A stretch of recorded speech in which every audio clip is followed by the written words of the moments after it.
Hello everyone. Good afternoon. I'll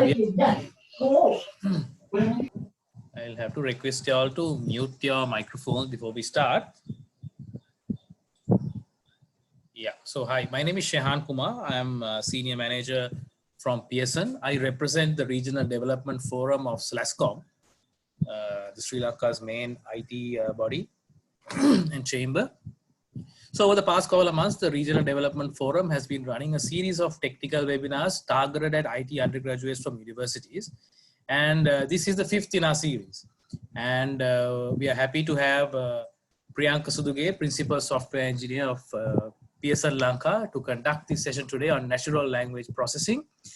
Thank you for registering with us. This session is also live on Facebook at the moment. Yeah, so thank you so much once again. I would like to hand the proceedings over to Priyanka. Priyanka, over to you. Thanks, Chahan. Okay, good afternoon, everyone. So welcome to this session on that introduction to natural language processing. As I got to know, this is mainly for the university students from all the years. So I will try to make it valuable for everyone. Okay. It seems lots of participants are still joining. So let's give them just 1 minute.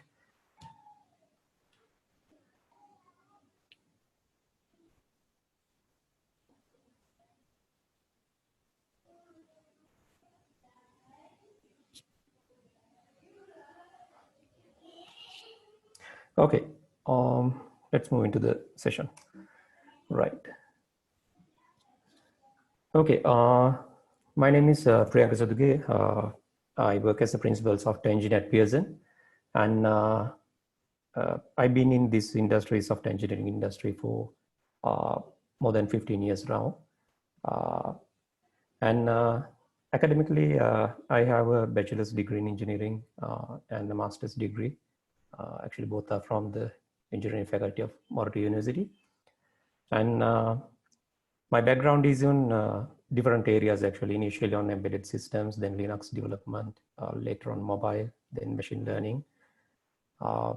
So hope to give you a kind of a hands-on session during this 1 hour to teach, if you are new to natural language processing, to teach you something where you can start your journey there, or if you already have some experience, still some of the areas that we are discussing will help you to improve your knowledge and to add something to your basket. Right?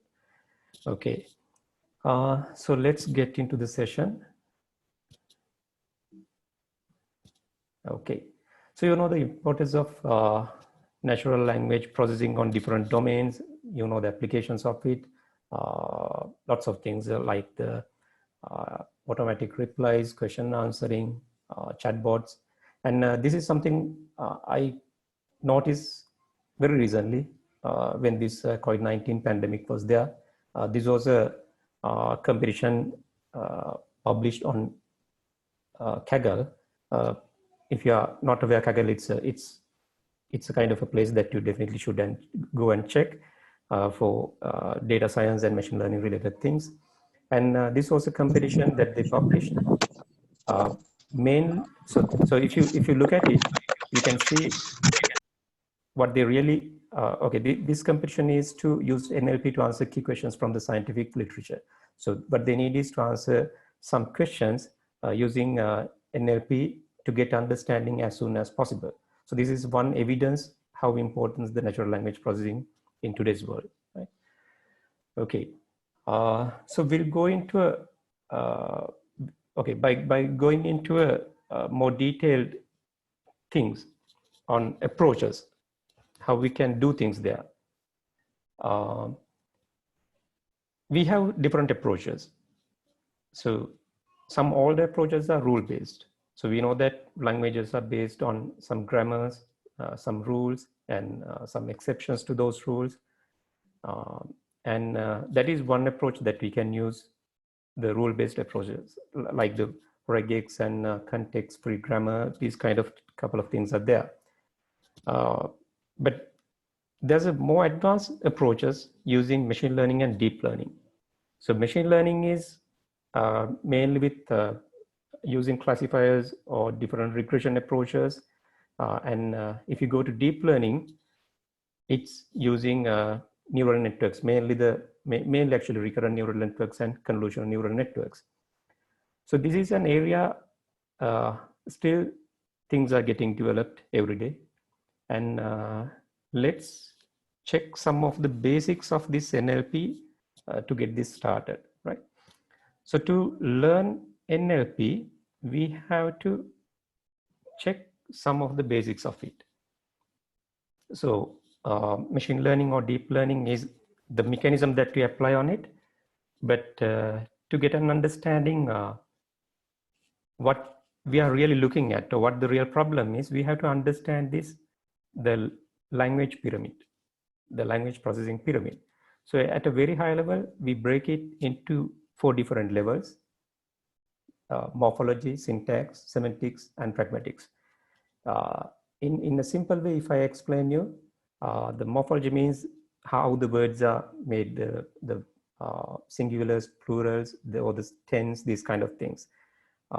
So when we tokenize words, or when we need to abstract the base form of the words, some of the techniques in this morphology area is very important. And surprisingly, lots of rule-based techniques are still used in this area. This is a very low level, right?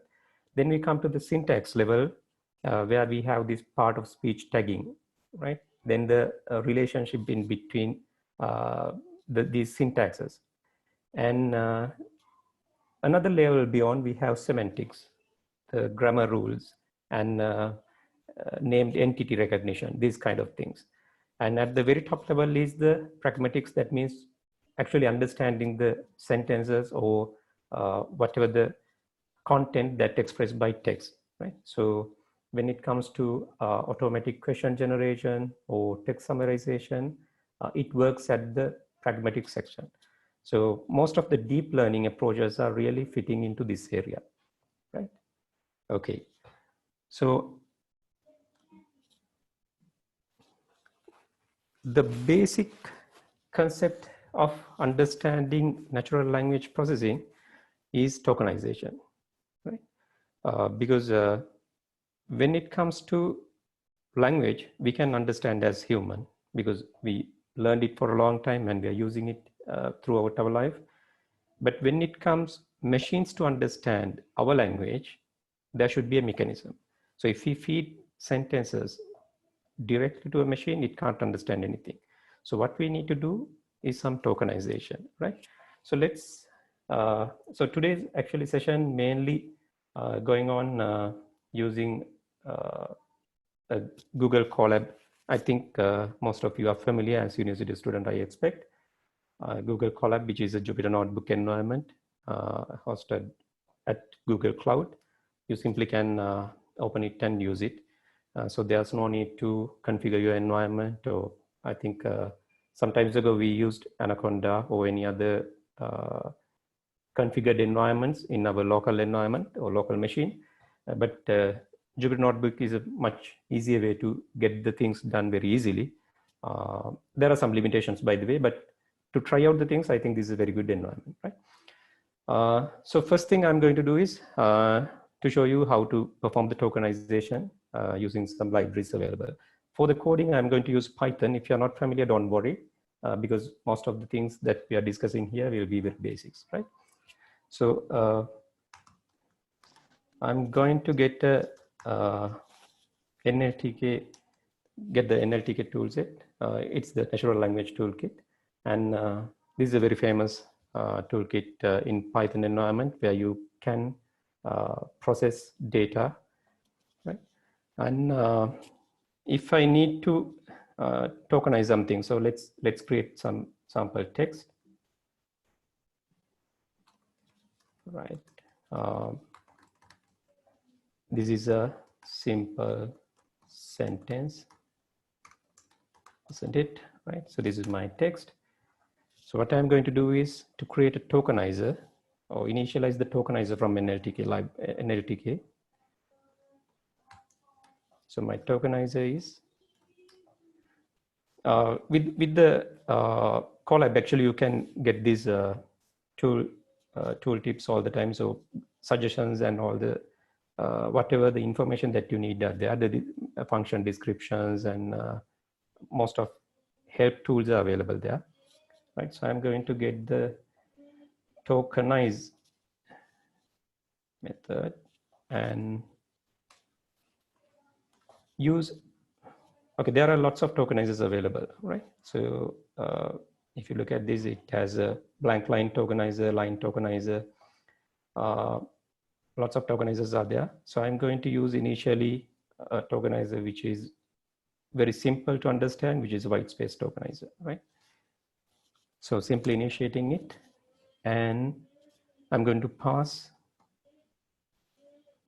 my text to it for tokenization, right?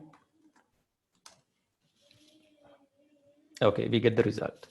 So this is simple white space tokenization. So even as human, we can easily see that this is based on separating my sentence based on white space. Right. But we have some problems here, because if you look at the sentence, this word sentence, it has a comma as well, because there's no white space in between those two. And the word isn't is considered as a single one. So it's not a good approach, because at some places this may be represented is not. And we see the question mark next to the it. So let's try a bit better tokenization approach, right? So there are lots of tokenizers. So I'm going to copy a part of this to make things easier. Oops.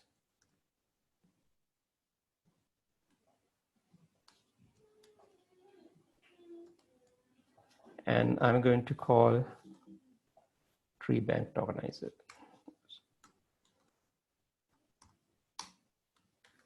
Okay. And pass the same text to tree bank tokenizer and see the output. Right. Now this time we got a much better tokenization, because now commas are separated, question marks are separated, and even this is not a single word. It is not separated out, right? So this is tokenization in a very simple way. Okay.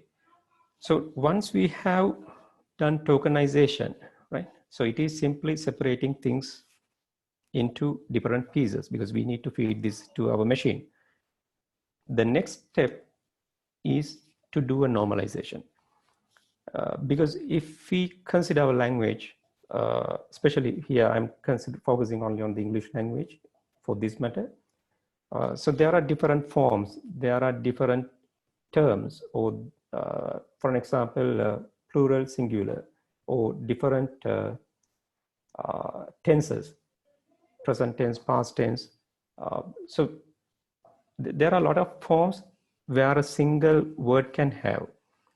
So in order to make things bit simplified, we need to do a bit of normalization, right? So to do normalization, there are two approaches. One is called stemming, and the other one is called lemmatization. These are the two main approaches that we use for token normalization. Stemming is something called a kind of a highly rule-based approach, where it defines a set of rules and tell that these words should be changed into this kind of format. But lemmatization is a bit advanced approach. It considers some of the grammar patterns and try to create tokens, normalize the tokens in a much advanced way, right? Okay, let's check at least one or two of these, how one or two of these are working. Okay. And at the same time, if you have any questions, I think the chat is open, and I think someone is asking that can we record this session by ourselves? Yes, there's no doubt you can record it. Otherwise, I think SLASSCOM will be providing a recorded video later on their channel. If you have questions, please post there. I will be answering time to time. Okay, the next thing is token normalization, right? So for the token normalization, I think we need a different sentence because I'm going to use some similar, that I mean, different tenses of the same word, something like that. So let's create a sentence, something like a wolf walked away from a pack of walking wolves. So don't worry about the meaning of this. So I'm trying to get some similar words in different formats, right? So simply what I'm going to do is to run the same tokenization, right? So these are the tokens that I got for this sentence, but now I need to, instead of printing them, I need to get them to a list variable in order to do the lemmatization or stemming. So instead of printing this, I'm going to get this to a variable called, let's say, tokens, right? And then I'm going to use a stemmer initially. There's a famous stemmer called Porter's stemmer. I think the Porter is the person who initially created this. This is a very old one. So I'm going to use the Porter stemmer. In the NLTK library, under the stem section, you can find the Porter stemmer, right? Okay, we have the Porter stemmer, and what I'm going to do is run a for loop for all the tokens and see what are the stem tokens or the stems of these tokens, right? So let's run this.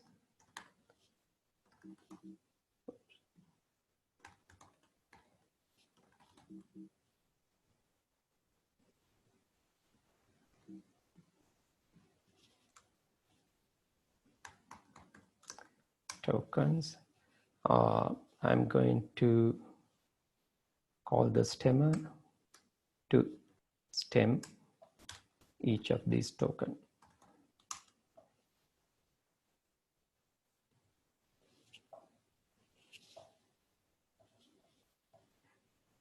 Oops.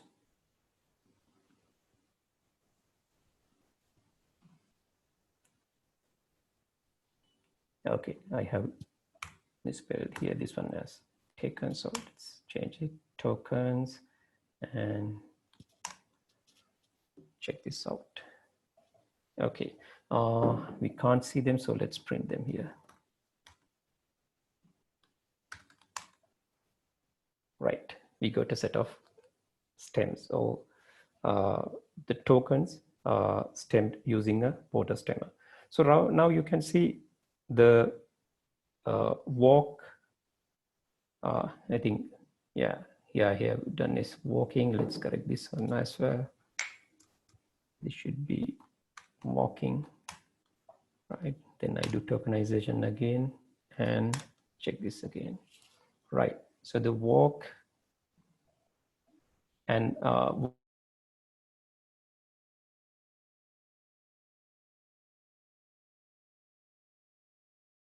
there's no proper kind of a English meaningful words, because stemming is not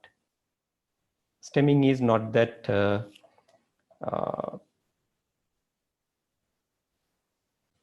it's not kind of creating meaningful words, rather than getting into a kind of a base form, right?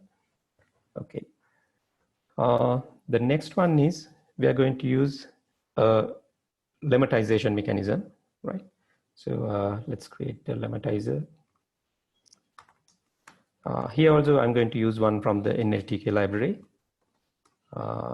under the stem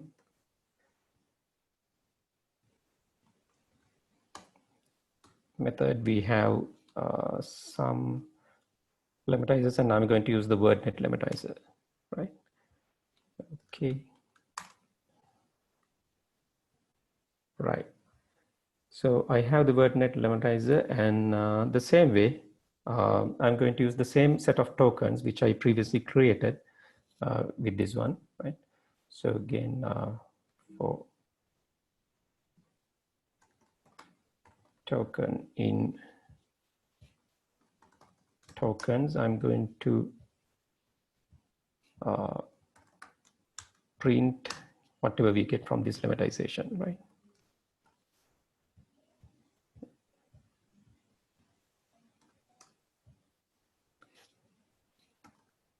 Lemmatize token.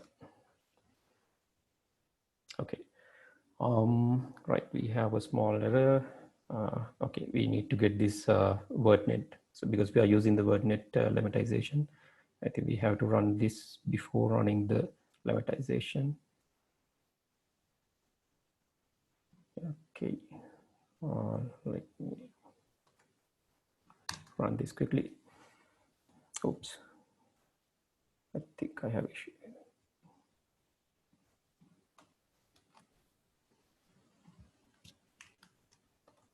Right. Okay, I got NLTK's WordNet. Now, if you try to run this one, okay, we got our lemmatization done, right? Here, if you look at this one, this is a bit different from the stemming. So here, actually, wolves and wolf both are having the word lemmatized word wolf. By the way, the walked and walking are staying as they were, right? So this is about lemmatization, but I need to mention another important library here, or the toolkit here, which is a Spacy, which is a kind of a newest version in this area. So let's check the capabilities of Spacy as well, a little bit. So I can import it, and in Spacy, the way we use it is a bit different compared to the NLTK, because Spacy supports different languages. Therefore, we have to create our instance by providing what the language that we need to use. Right, so I'm going to call Spacy load with English language. Right. So then we have to create a document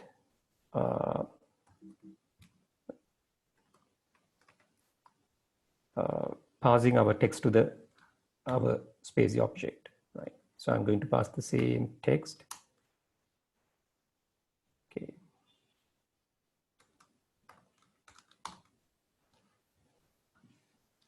Right, we got a document, and here again, actually we can check the details of those tokens simply going through a for loop, right?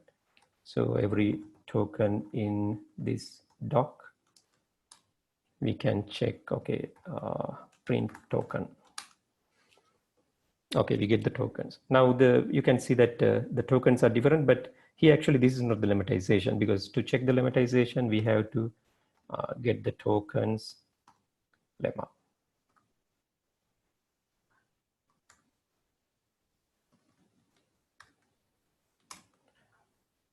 Right. So the second word that you see is the lemmatization applied on these tokens by using Spacy, right? So Spacy is more powerful, as I mentioned earlier, compared to an LTK. To see a bit of more detail, let's get a different text, which has some of the entity names or some numbers, different things, right?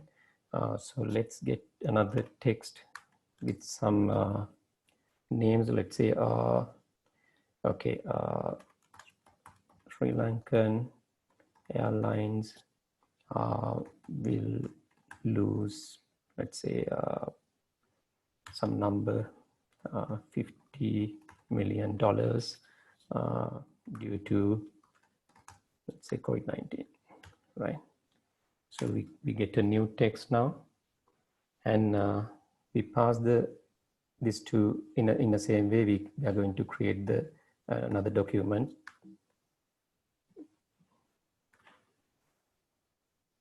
With our SPACY object, right? We pass our new text here, and we are going to do the same. So let me copy and paste this one.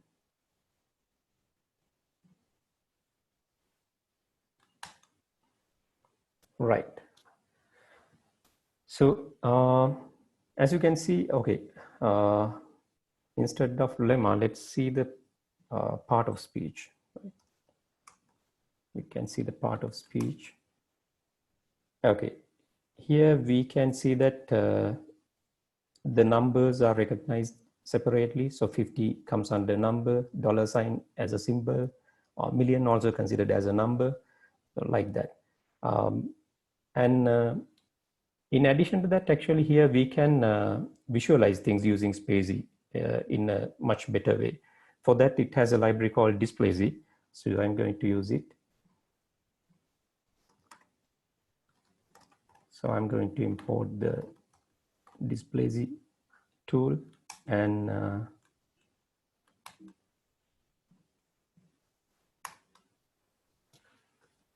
so with the DisplayZ, we can render this document, right? Render. I can render this document, which we created using SPACY. And here we have to actually pass some parameters. One thing is we have to mention that we are going to open this on this Jupyter notebook. Otherwise, it will be saved and opened with you. Make it available through another port. So I'm going to tell that this is a Jupyter true, right? Okay, as you can see now, we can see the part of speech, the relationships into each and every part of this sentence, right? So Sri Lankan Airlines, so this a compound, this is a kind of a compound proper noun, and we can see we'll lose the part of verb, and actually you may have seen this kind of part of speech visualization somewhere. So this is very easy to get using SPACY, right? Okay. And in addition to that, with the same command, actually, let's try to check the entities as well. We can use DisplayZ for the same purpose. Here we have to change little bit our style, right? There's a style parameter, and here we have to mention that we need to see the entities, right? So here you can see that Sri Lanka Airlines is already recognized as an organization entity, and 50 million it recognized as a money. COVID-19 is not recognized yet. I think it is new to this library. By the way, this is a very powerful tool where we can use to understand lots of things very easily, or with the tokenization, we can do many powerful things using SPACY, right? Let's get back to our session, and let me check what chat messages are available.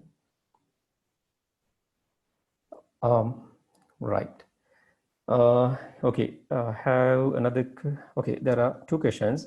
These topics are related to data science subject as well. Yes, direct answer is yes, but actually this is kind of a data science plus machine learning, especially on the natural language processing area.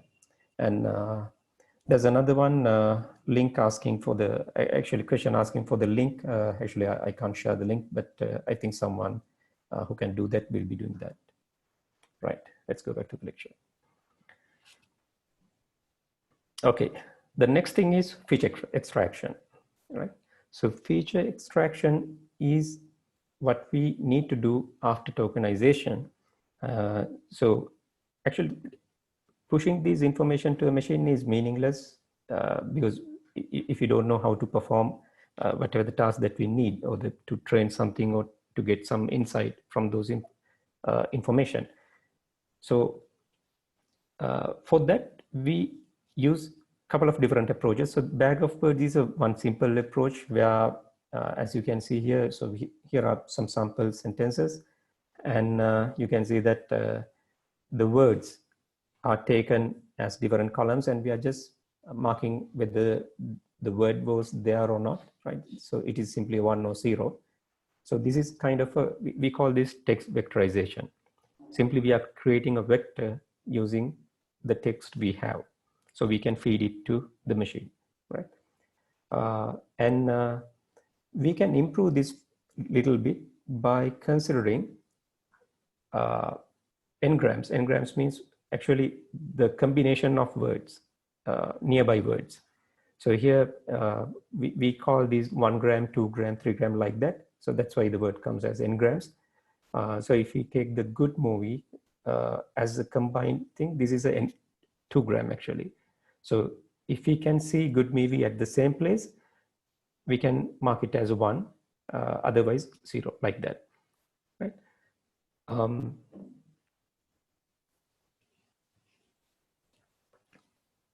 So generally, when we do natural language processing, it's better to remove high frequency n-grams. High frequency means highly available n-grams. For an example, here the word is not actually a meaningful thing, but we will see it a lot in sentences. So it is very common, so therefore we can't get anything valuable by looking at this kind of column or feature. And another thing is very low frequency n-grams. So if we take thousands of reviews given for, let's say, a hotel, then very low frequency n-gram means probably there are typos because it doesn't appear at other places, right? So it's better to remove very high frequency n-grams as well as low frequency n-grams.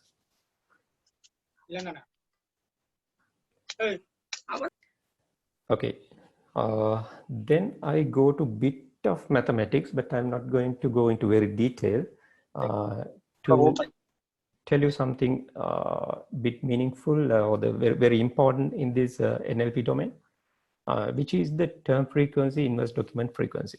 So I will try to explain this using a simple example. So initially, the TF-IDF is the term frequency multiplied by inverse document frequency, right? So term frequency is the frequency of something or some, let's say, a token in a document, right? Let's say in that hotel review thing, let's say we can, for example, the air conditioner was not working is kind of a review that we can get. So air conditioner, let's say this has the X. So how many times the term air conditioner appears on a review is the term frequency, right? Inverse document frequency means, actually we use the logarithmic value of it, but it's just to normalize the values. But inverse document frequency means how rare this on all the documents. So for an example, for a hotel review, if they have, let's say, 1,000 reviews, and only out of 1,000, or only 5 out of 1,000 mention that air conditioner, right? So in that case, the capital N is 1,000, and the documents containing the air conditioner or the DF is 5, right? So in that way, if we get a kind of a term which is not appearing many times, but sometimes, in only few documents, right? So only in few documents, we get that term, but it is not very common. So that is important because that may specifically mention something important, right?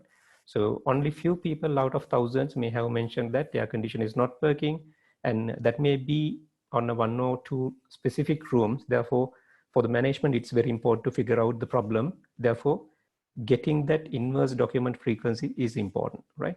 So that means term frequency with the inverse document frequency, actually this is a calculated value. I will show you how to get this. So this is a very important part when we do NLP or natural language processing, right? Okay.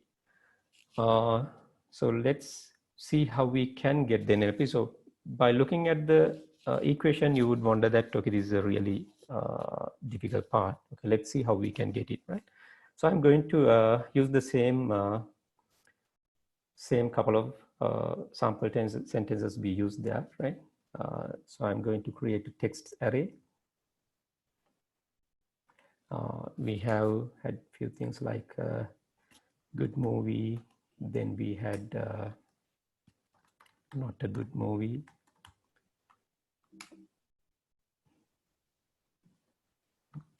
then we had did not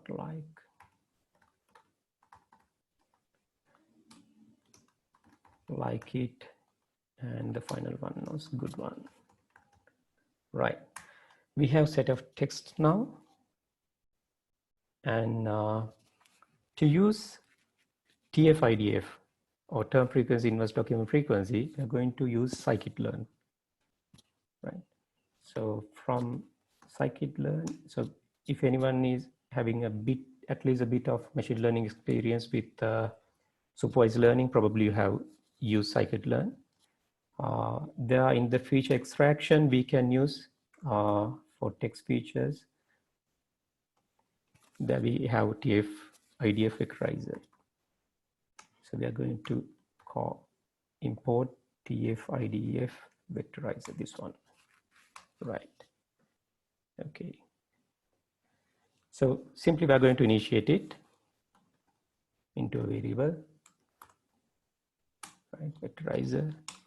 And okay, now we got the TF-IDF values. Actually, this should be something similar to something that you see in this vectorization diagram, right?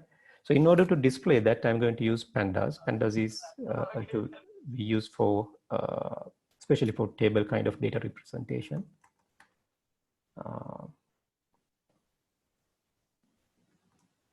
Okay, import pandas as D. And with panda, I'm going to plot this data frame. Okay, I'm going to show the features.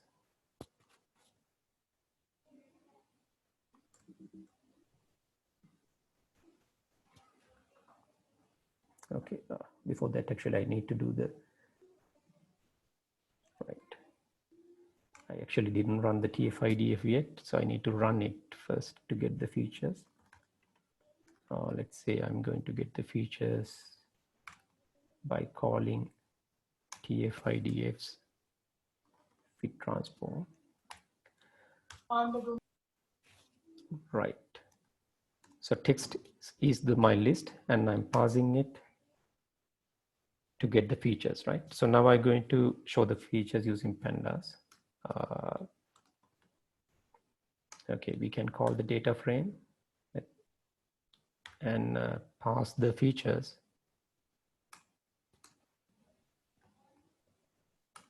And for the columns, I'm going to pass the feature names from TF-IDF. Right, get feature names. Okay, right. As you can see, this is very similar to what you could see in this presentation screen. Rather here we have values, normalized values. So for different tokens, we can see what are the values. And as you can see, the word A was already removed because TF-IDF consider it as a high frequency n-gram.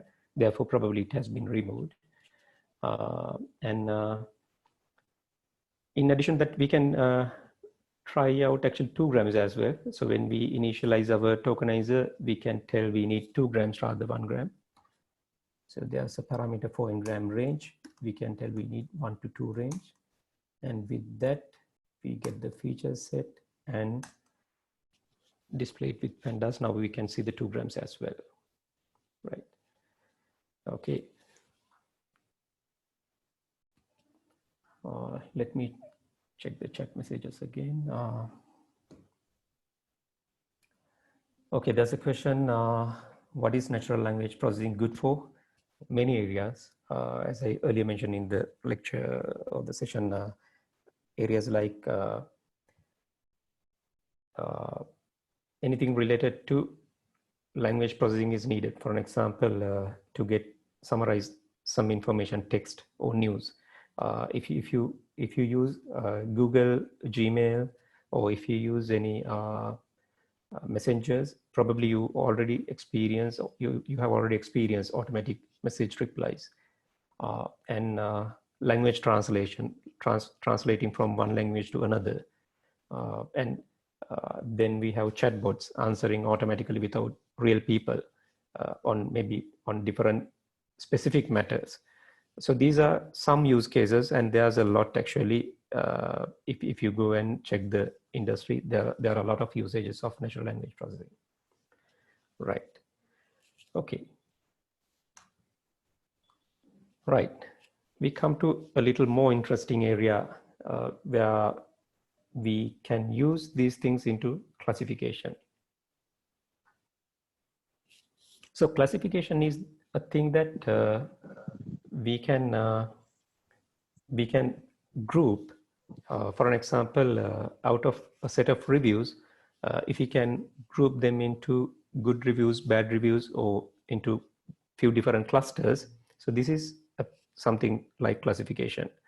And there's another area in the supervised machine learning which is called regression, but it is a bit different. So here's a very simple visualization to understand the difference.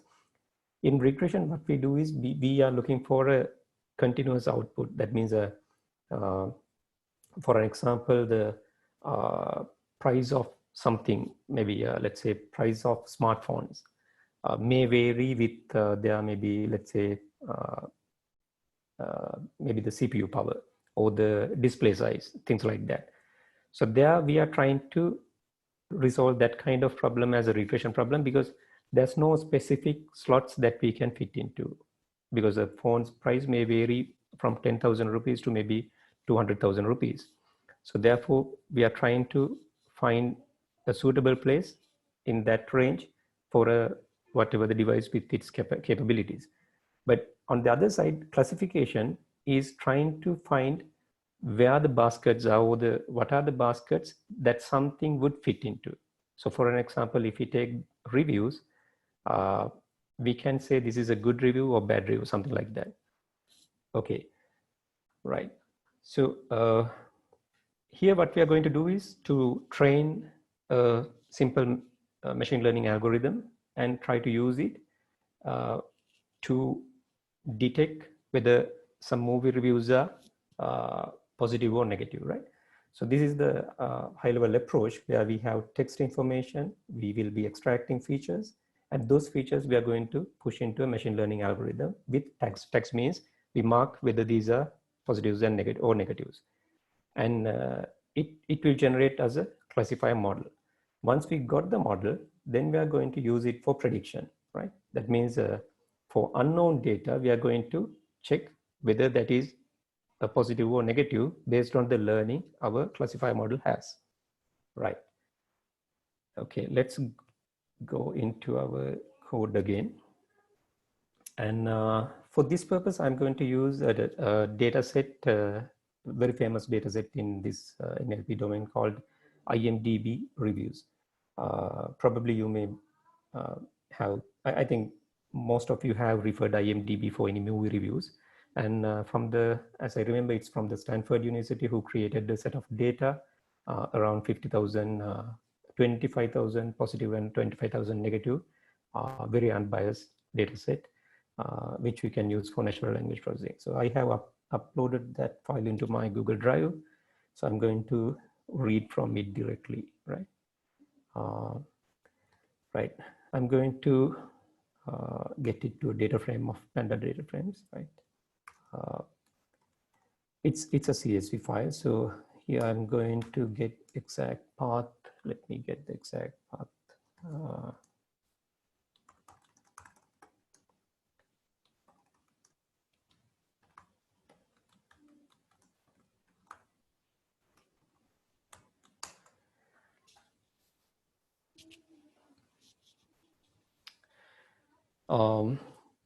This is a, if you Google, you will be easily able to find this IMDb dataset. It is around 65 megabytes, not a big one. And once we have the dataset, let's look into detail, right? Okay, we have the dataset. First of all, let's see what we have there, right? Okay, these are the first couple of lines. Some of the is actually partially showing on the screen, but you can see that it has reviews as well as sentiments positive or negative, right? So here, let's see how much positives and negatives do we have here, right? So for that one, we call these data frames sentiment, and we can check value counts.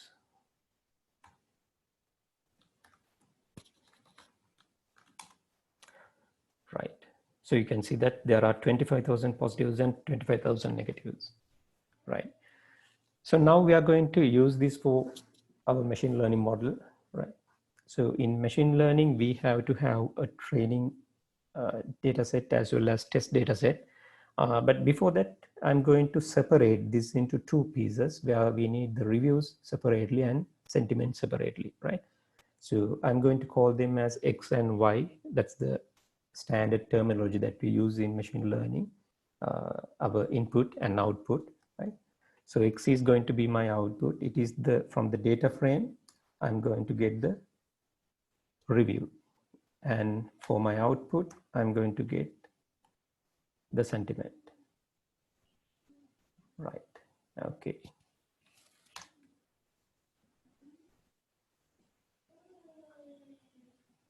So then if you need to visualize anything, for an example, can call x.head. Okay, you can see that these are the information that we have, and y.head. Okay, it has only positive, negative, this information, right? So when we do a training, we have to have a training set as well as test set. So you may be aware about that, right? So right now we have 50,000 records, but all are in a single, okay, now we have X and Y, but we don't have a separated training set or test set. So what I'm going to do is to split those into training set and test set, and there I'm going to use a very easy mechanism that you can find from scikit-learn, right? So I'm going to get train test split functionality from the scikit-learn, right? There from the module selection, we can import train test split. And in this train test split, actually, it provides a very good mechanism to separate our training data set and test data set, right? Okay, let's see if I can copy directly from this help guide. Okay, like this. So it's train, right? I'm going to copy this one and directly use it, right? Xtrain, Xtest, and Ytrain, Ytest. These are the output we get from this function, and I'm going to pass my X, Y, and random state. You can give a random if you need the same results again and again, because this split is going to be a random one. But if you need same training data and test data to be taken all the time, you have to give this random state number. Then it will be the random number generators root. So you will get the same results all the time, but I'm not going to use it now. And I'm going to get the test data size only 30%, right? Okay. Now, if I look at my training data set, okay, I have some information there, and I can check the size as well.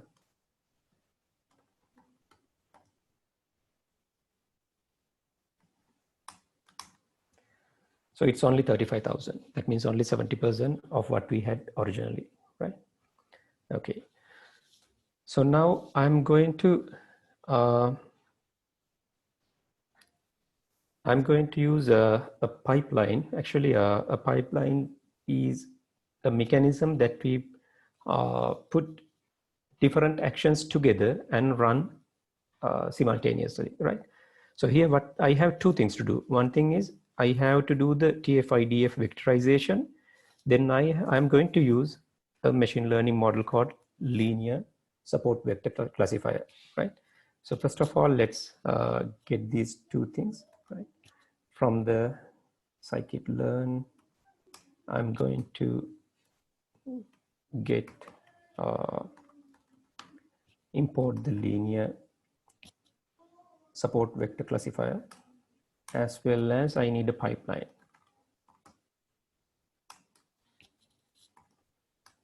Okay, I will show how this pipeline is working, right?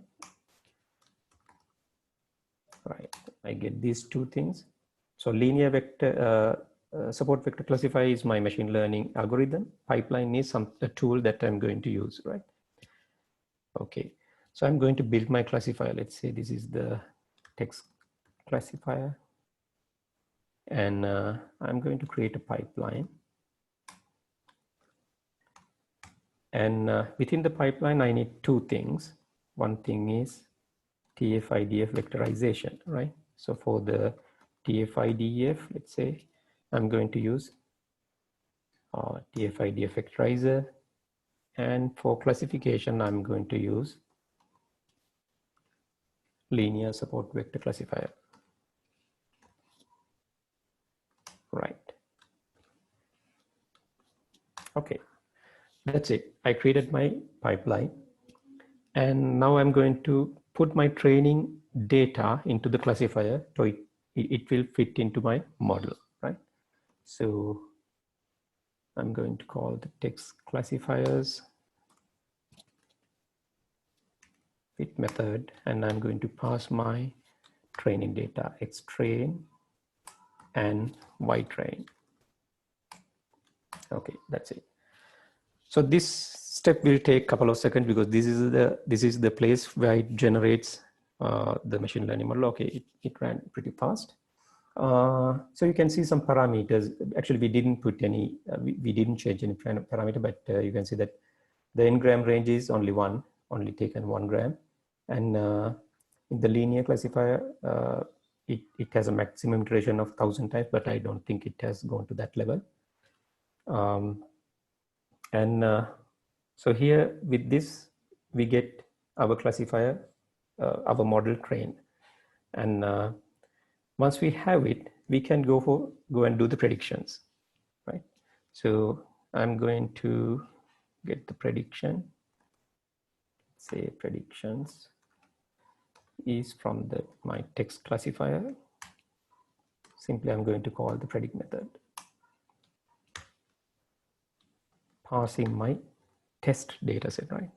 So this is not the training set. Now I'm passing the test data set to predict what my output is, right? Okay. Now the predictions are done. To visualize the predictions or to see what's inside the prediction, let's say we need to see only the accuracy of my model, right? So to see the accuracy, we need another tool from scikit-learn called accuracy score. It is under the matrices. So I'm going to import accuracy score. Yes, here it is. And I'm going to get the accuracy score for my model, right? So for my y-test, I'm testing again. So I'm passing y-test, that means the real values, right? Y-test, and I'm comparing it with my predictions. Okay, we have around 90% accuracy, right? So if we need to improve this, there are lots of things we can try out, different approaches, different mechanisms. But one nice thing, actually, we can do passing 2 grams instead of 1 gram, right? So here, if I pass n grams range 1 to 2, let's see if we can get any improvement. Let's say 1 to 2. and I do the I train my model again.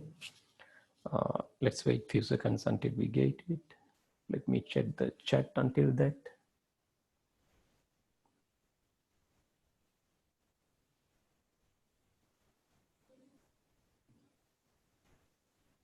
Okay, there's a question, can you go bit up where you divided X and Y sets? Okay, let me see. Right. Okay, before that, I think this, okay, training was done. So let's do the prediction first.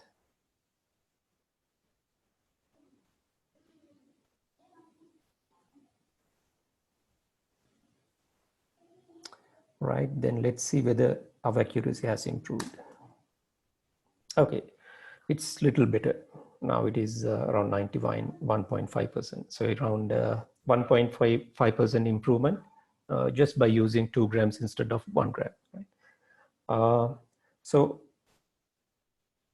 split of test and training data is listed here. This command. So it's simply actually calling this train test split from scikit-learn. This is a very kind of a very easy way to split your test and training data set. Otherwise, you have to write a function and randomly split the things into 2 data sets. So rather than that, you can always try out this splitting using this scikit-learn's train test split method. Okay. Right. So we are done with our model, and so we tested how it behaves. And one last step. So let's see what we can get by adding something completely new, right? So we have our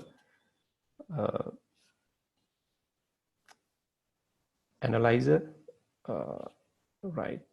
So let's say we pass something completely new to our classifier. So text classifier, predict. So instead of passing xtest here, I'm going to pass a new sentence. Let's say something like it was a good movie with a nice story, something like that. Okay, it says that this is a positive review, right? And similar way, we can try something negative as well. Let's say it wasn't a good movie, and something bad about it, with really bad editing. Okay, it directs as a negative review, right? So so this is a very simple way that we can develop a classifier using some of the tools available with the scikit-learn, right? Okay, so there's another area where I need to touch upon very briefly, which is the sentiment analysis. It is one of the core area again when it comes to natural language processing, but there are lots of already implemented tools are available. So for an example, for a sentiment analysis, we may not get labeled data. So for the movie review, actually we had some labeled data. We had whether it was a positive review or negative review. But for sentiment analysis, most of the times we are not getting something like that. So how do we do the magic then? So it is something like figuring out the positivity, polarity of different words or tokens in the sentence, and figuring out with its relationship how it works. So for example, this is a sample I found from the internet. So there are some words with zeros, that means there's no positivity or negativity. But when it comes to word dry, it's negative. So from this point onward, it captures it towards the up of this binary tree. And but means it changed the direction. And there we encounter some positive terms. So ultimately, this has been taken as a positive sentiment, right? So we can do this very easily with NLTK libraries, a tool. Let's do that also very quickly. So for that, we need to have a lexicon related to that. So I'm going to call that, download that one. So another importance of using the Google Colab is your downloads are super fast. You don't need to wait, right? So now I'm going to use, there's a tool set for sentiment. And what I'm going to use is the Veda analyzer.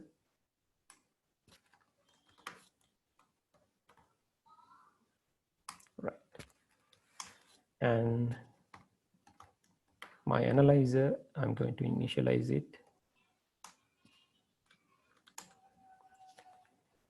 Right. Then let's pass the same sentences that we had before, right?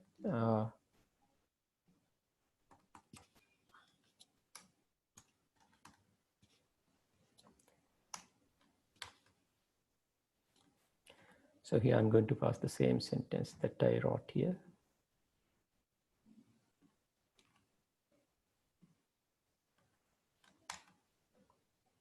Okay, so we get a set of scores called a compound score, negative score, neutral score, and positive score. So you can see that there's no negative score here, it's 0, and some scores for neutral and positive, but the compound score is the one that we look at when we look at the kind of a compound output of this sentence. And let me do the same for the other sentence and see whether it is a negative one. So here we don't use anything that we use for the classifier. So this is completely independent. Delete that part.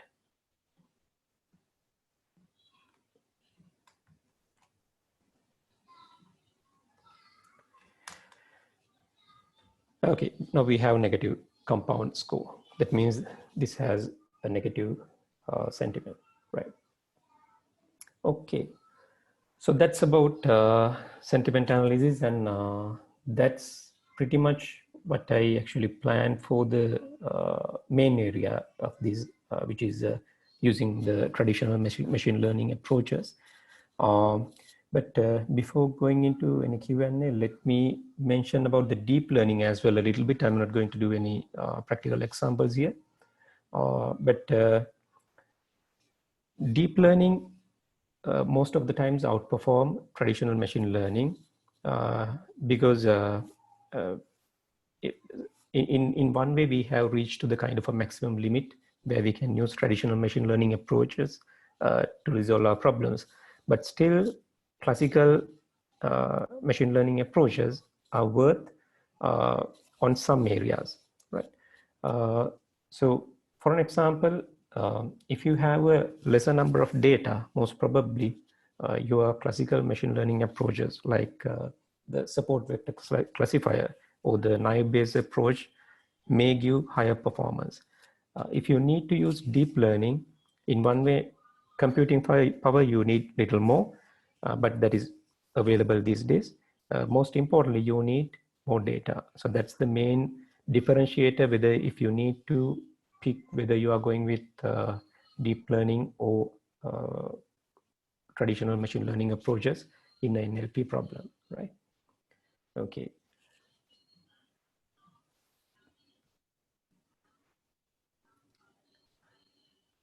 Right.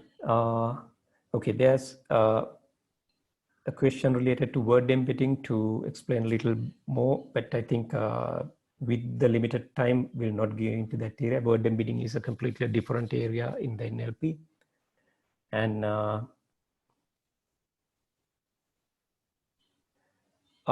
then another thing is how we use sentiment analysis to determine the attitude of a speaker. Okay, it's, I think, somewhat applicable because sentiment means the positivity or the negativity of something, and including its weight. So if you can do a sentiment analysis for whatever the captured text, probably you will be able to figure out whether it is in the positive or negative or neutral area, right? Okay.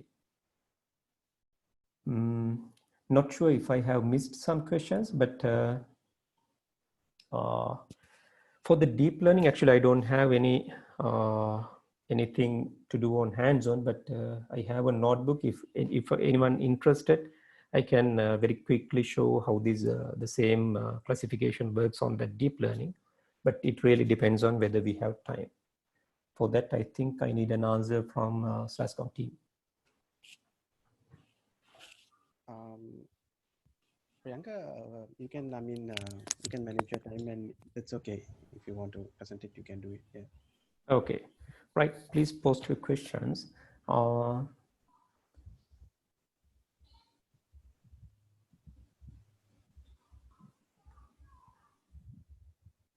Right, somebody is asking for the drive link. Okay, let me get the link directly. I think I should be able to share this notebook directly. Okay.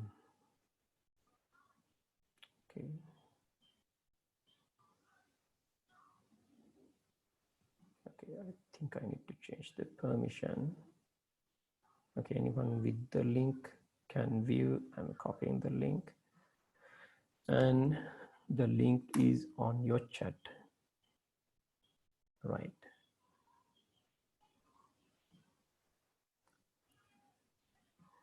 And for the deep learning part, actually, I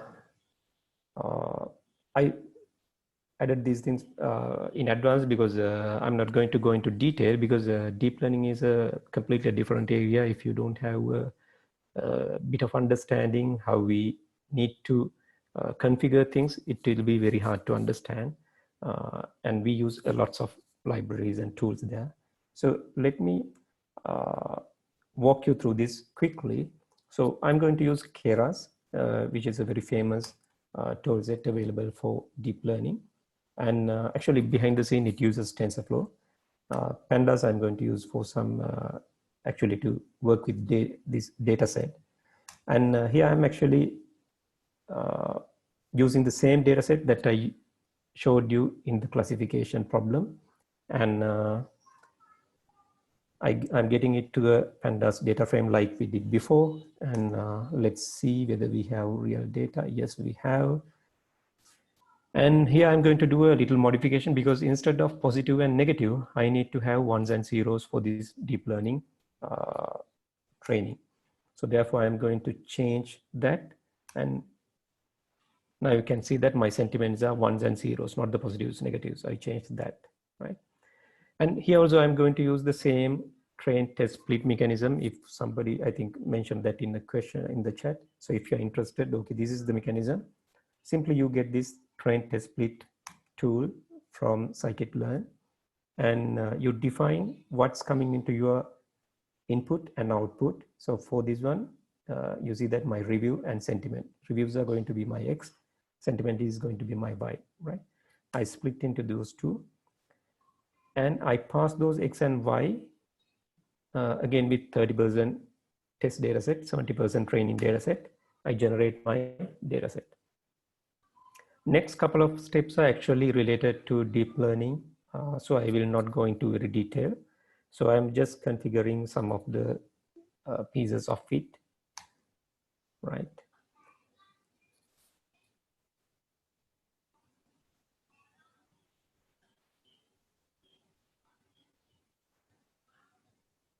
And let me, okay.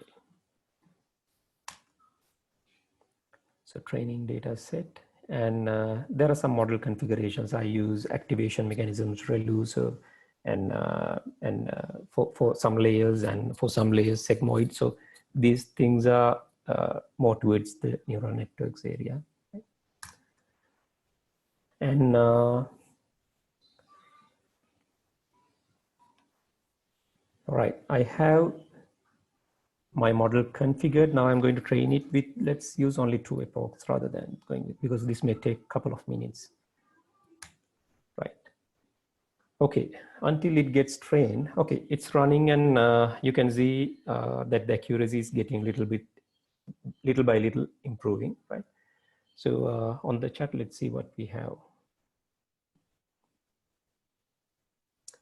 Okay, asking for the link again. Here's the link. Okay, please send the link to the public chat. So I'm not sure where I can access the public chat.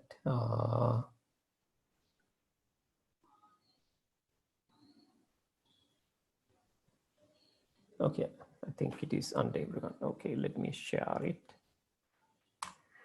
Hope now everyone has the link to the notebook that I previously worked on, right?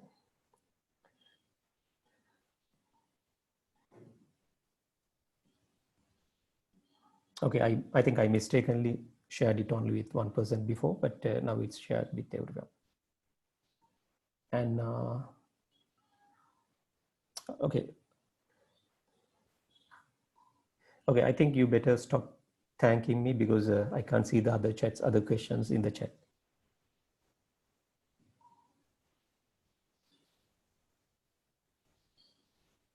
Okay, there's another question. Can we use NLP with convolutional neural networks? Yes. So when we use deep learning for natural language processing, the two main approaches are either recurrent neural networks or convolutional neural networks. Until very recently, people use a lot recurrent neural networks because the natural language processing is something like a time series data. We have a flow, we have relationships between, that means these are interconnected things, right? So it is considered as time series processing. Therefore, for time series, recurrent neural networks work better compared to other mechanisms that we have. But in recent past, there were lots of improvements or lots of kind of outbreaking things from the convolutional neural networks for the natural language processing as well. So for an example, if you take question answering or question generation kind of area, convolutional neural networks are also performing really well. So that is possible, but I'm not sure. It's not kind of a rule that you can apply everywhere, because if you come to image processing, convolutional neural network works way better than others. But when it comes to natural language processing, we can't say like that, right? Okay. Okay, our training was completed here. So let's see, 2 epochs completed. And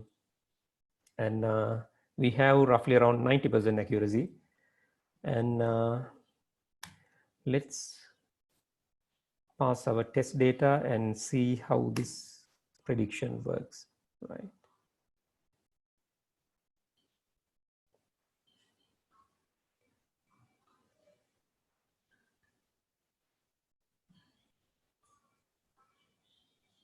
Okay. So okay, for the prediction, we get an array. Actually, this is not the best approach that we can do classification using deep learning, because we had just ones and zeros, positives and negatives. But if you go for a deep learning, I think we better approach this in a regression as a regression problem, where actually we can get IMDb reviews from 1 to 10 and use that approach rather than going with ones and zeros, because as of output, what we get is a set of numbers in between 0 and 1, right? So here, in order to do the comparison, we have zeros and ones in our white test data set. So I'm going to create I'm going to put whatever beyond 5 to 1 and beyond below 5 to zeros, right? And okay, here's my new one. So false and trues, yeah, these are 1 zeros. And going to use the same accuracy score to check our accuracy here. It's only 87%. So even though in the training we got around 90%, but when we try it out, it's 87%.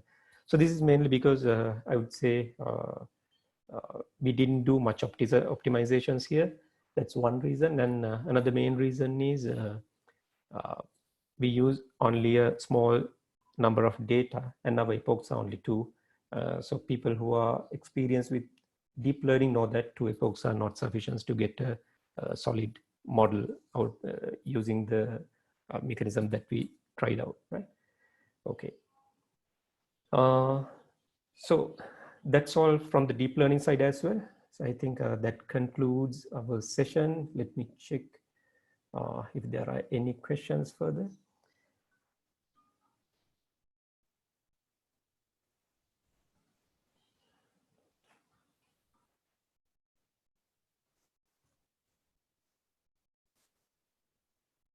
Right.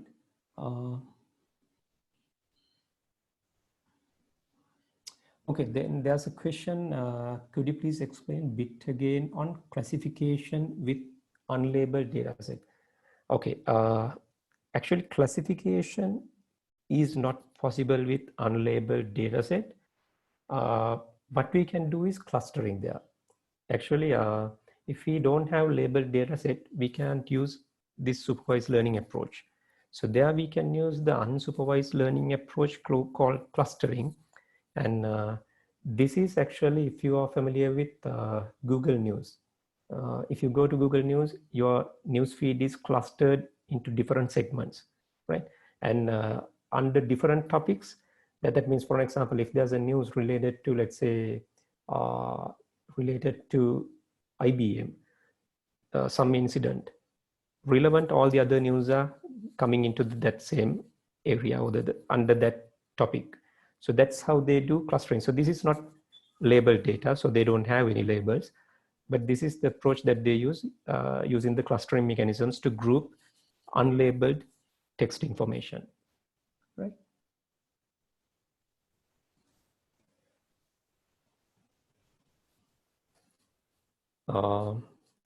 And okay, then there's another thing related to word embedding. Word embedding means actually using the words with similar meanings at different places of a document or sentence. So it's something like it's a completely different area. So for word embedding, I think we have to use some different tool sets, different approaches, and there are also, I think, rather the our normal machine learning approach, deep learning works better.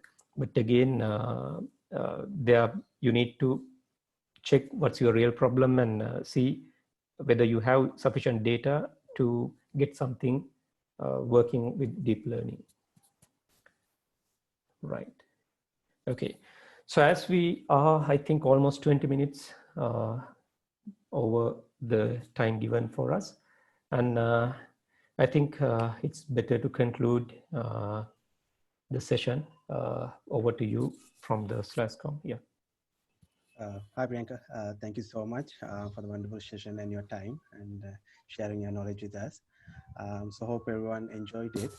So thank you everyone for joining in. So stay tuned. We will be having another session next week as well. So like we said,